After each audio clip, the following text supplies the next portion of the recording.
మీ పురంతు వీరయ్య స్వామిని.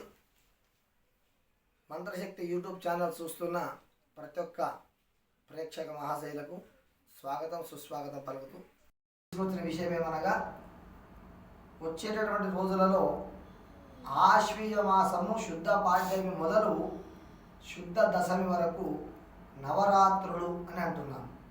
ఈ 9 రాత్రులు అమ్మవారు మనకు ఏ విధంగా దర్శనమిస్తుంది, ఏ రోజు ఏ అవతారము, అమ్మవారికి ఏ చీర ఇష్టమైనది, ఏ నైవేద్యం ప్రీతికరమైనది, ఆ విషయాల గురించి తెలుసుకుందాం.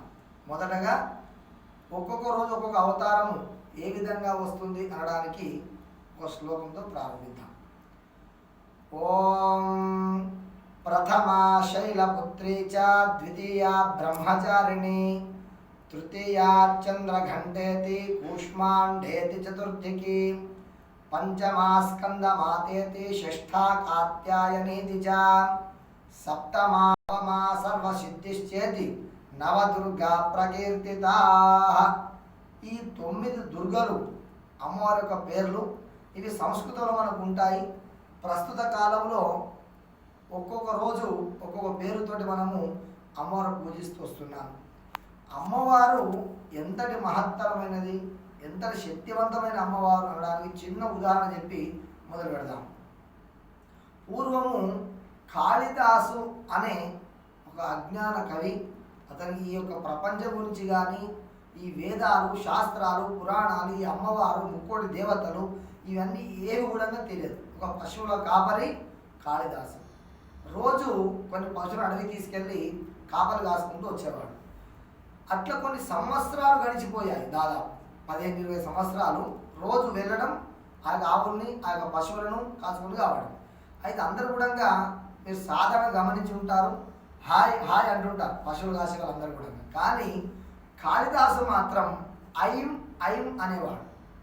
ఐం అనేది కాళికాదేవి యొక్క మూల మంత్రము, బీజాక్షరం. మీరు గమనించండి, లలితా సహస్రనామంలో మొదటి శ్లోకం ఏముంటుందంటే బీజాక్షరము ఓం ఐం హ్రీం క్లీం శ్రీమాత్రే నమః. ఐం హ్రీం శ్రీం శ్రీమాత్రే నమః అని ఉంటుంది. ఐం అంటే కాళికాదేవి అర్థం. హ్రీం శ్రీం అంటే కాళీ, సరస్వతి, అమ్మ, మహాలక్ష్మి. ఈ విధంగా 3 మంత్రాలలో ముఖ్యమైన మొదటి అక్షరము ఐం.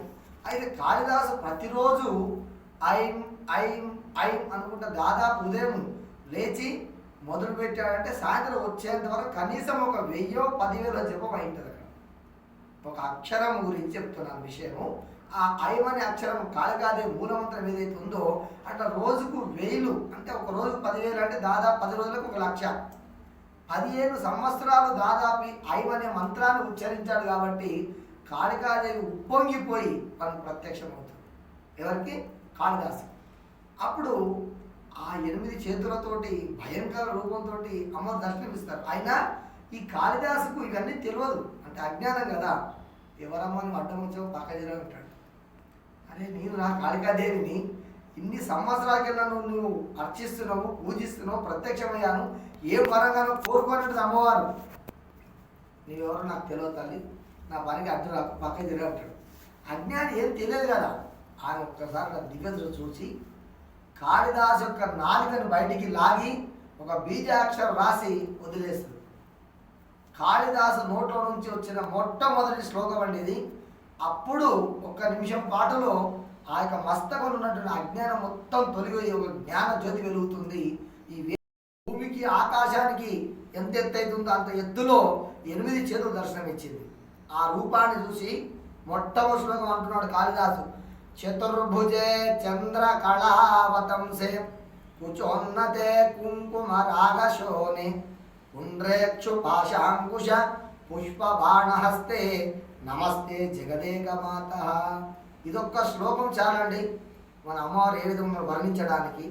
చతుర్భుజే 4 భుజాలు, చంద్ర కళావతంసే చంద్రుడు ఏ విధంగా అయితే చల్లదనాన్ని విరజిల్లుతున్నాడో అలాంటి ముఖముని అమ్మవారు. చతుర్భుజే చంద్ర కళావతంసే కుచోన్నతే కుంకుమ రాగశోని. కుచలు అంటే ఆ యొక్క అమ్మవారి యొక్క వెంట్రుకలు ఏ విధంగా కనబడుతున్నాయంటే కుంకుమ రాగశోని. కుంకుమ ఏ విధంగా దగదగ మెరుస్తుందో ఆ విధంగా ఆ యొక్క కుచలు మెరుస్తున్నాయంట. పుండ్రేక్షు పాశాం కుశ పుష్ప బాణహస్తే నమస్తే జగదేకమాత. ఈ శ్లోకంలోని 8 ఆయుధాలు వస్తున్నాయి.